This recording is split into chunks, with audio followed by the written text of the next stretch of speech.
Rapid action battalion প্রতিষ্ঠালগ্ন থেকেই সবসময় বিভিন্ন ধরনের অপরাধী গ্রেপ্তারের ক্ষেত্রে অত্যন্ত অগ্রণী ভূমিকা পালন করে আসছে।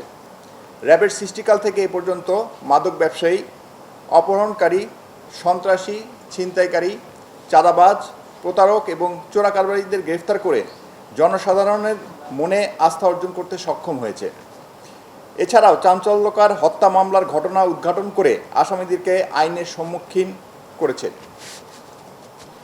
গত 13 জুলাই 2026 তারিখে সোমবার ভোর রাত আনুমানিক 2টা 30 মিনিটে গাজীপুর জেলার শ্রীপুর পৌরসভার এলাকায় মাদকসেবী স্বামীঘাতে পোশাক শ্রমিক স্ত্রী নিহত হয়।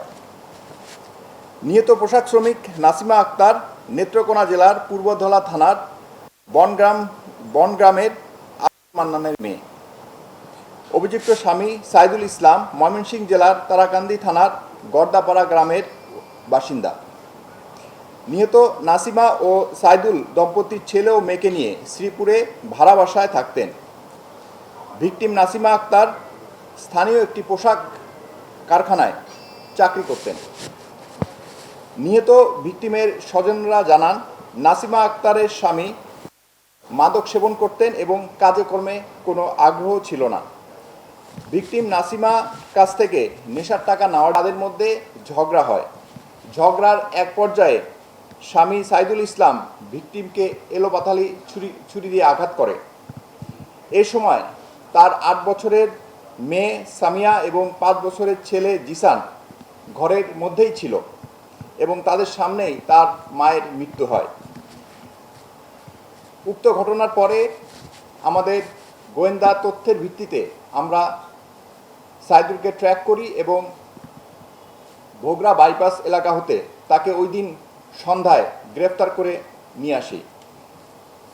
প্রাথমিক জিজ্ঞাসাবাদে সাইদুল ইসলাম তার স্বীকারোক্তি দেয় এবং পরবর্তী গ্রেফতারকৃত আসামিকে জিজ্ঞাসাবাদ ও পরবর্তী আইনগত ব্যবস্থার জন্য আমরা গাজীপুর জেলার শ্রীপুর থানায় হস্তান্তর করি।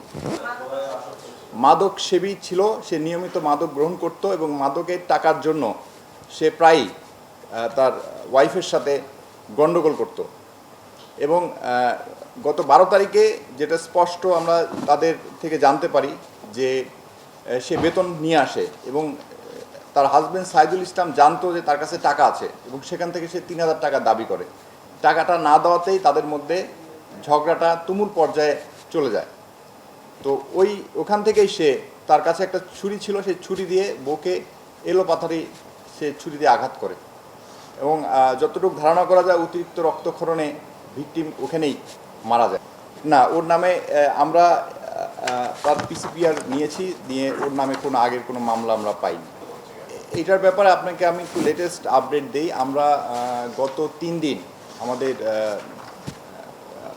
ওই এলাকার উত্তরা পুলিশ প্রথম দিকে 82 জন এবং পরবর্তী গতকালকে প্রায় 100 জনের মতো ওই রাস্তা থেকে মানে তারা গ্রেফতার করে তাদেরকে কিছুটা এই সমাজ কল্যাণ অধিদপ্তরে হস্তান্তর করা হয়েছে এবং যাদের নামে মামলা ছিল তাদেরকে থানায় হস্তান্তর করেছে।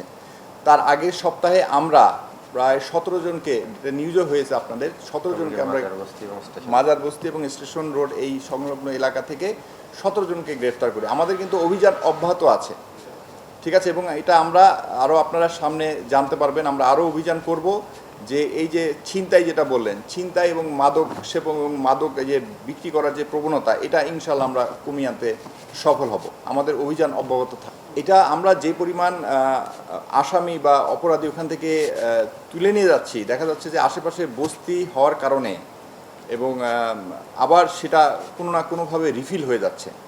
তো আমরা কিন্তু আমি গতদিন বসেছিলাম ডিসি টঙ্গীর সাথে, তারা এই বছরের শুরু থেকে এই পর্যন্ত প্রায় 1200 লোক এইভাবে মানে ছিনতাইকারী, চাঁদাবাজি, এরকম বিভিন্ন মাদকসেবী কোঠায় 1200 লোককে গ্রেফতার করা হয়েছে।